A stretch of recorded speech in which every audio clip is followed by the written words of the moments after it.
the world population in 2016 was about 7.4 billion, and that is increasing by about 1.1% per year. Assume that this percentage growth rate remains constant through 2025.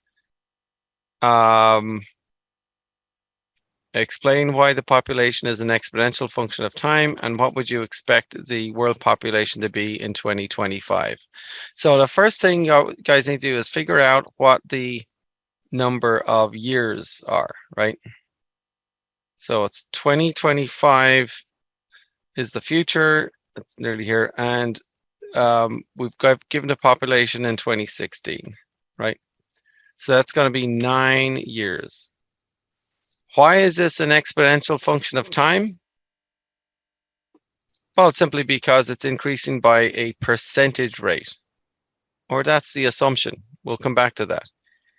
If it's increasing by a percentage rate, then that's the definition of an exponential function. It increases by a certain percentage each year, or each minute, or each second, or whatever, right? If it was increasing by a certain amount, like by about, say, 1 billion each year, then that would be linear because it's the same amount. But if it's increasing by a percentage, then it's exponential, right?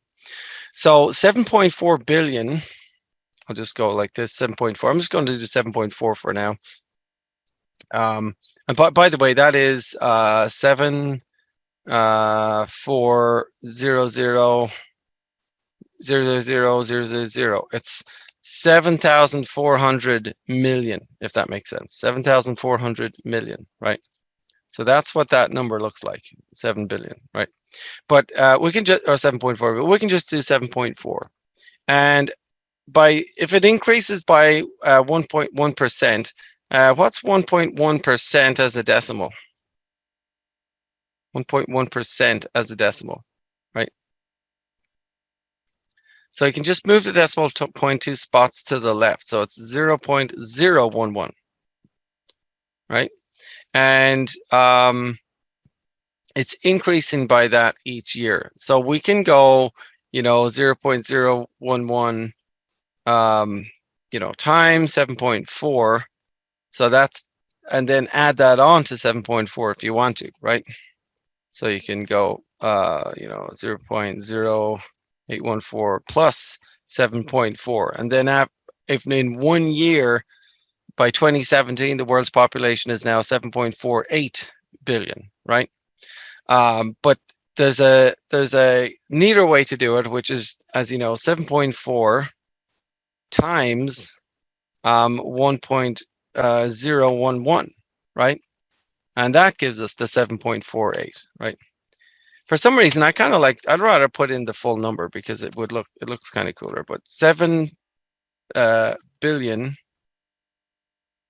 looks like that, right? It's 7,400 million, times that by 1.011. So this is the world's population after 1 year, and it's giving me 10 to the power of 9. Which I was hoping it would give me a big number, but oh well, that's okay. So after 9 years, what is it going to be? Well, it's just same thing again. I'll just use 7.4 actually. And if after 2 years, I could just go times 1.011 again to get 7.56 billion. Or even better, just put a squared on that, right? That's the population after 2 years, right? So after 9 years, what do we got? All right. So after 9 years, we stick a 9 in there, and it's 7.4 times 1.011 to the power of 9, 8.16 billion, right? By the year 2025. So this is okay. The only problem is that we assumed that we had an exponential growth in world's population. And this is a common assumption that is actually wrong in real life. And we're going to explore that in a discussion on world's population. So we're going to have a discussion on the world population, and this awesome statistician will explain it to us. But but basically, we actually haven't had exponential growth since the 1960s. It's actually been linear. And the reason is that all across the world, birth rates have fallen dramatically. And so, in any case, that's what we actually have is linear growth. We have an increase of the same amount each year, not a percentage, right?